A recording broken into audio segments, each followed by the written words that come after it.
Cameraman ఏం కావాలో, వాళ్ళకి ఏం కావాలో వాళ్ళని అడిగి వాళ్ళ అప్రూవల్తోనే చేస్తున్నాం. ఈవెన్ నేను కూడా. ఓకే. నేను పెద్ద పుడింగి నేను అంజి చేశాను, డమరకం చేశాను, అంజికి నాకు నంది అవార్డు వచ్చింది, ఫిలింఫేర్ అవార్డు వచ్చిందని చెప్పట్లా.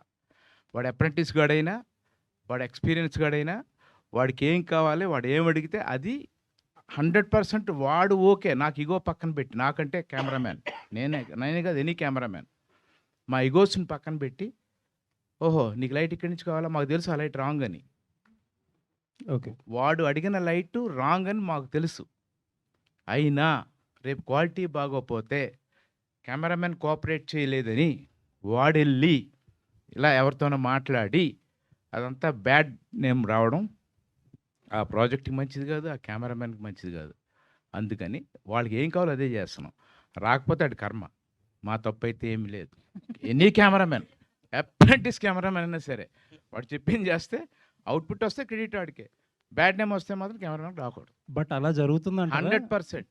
అంటే ఐ మీన్ బ్యాడ్ నేమ్ వస్తే వాళ్ళకే రావడం, మనకు రాదు అనేది జరుగుతుందా ఇండస్ట్రీ? 100%.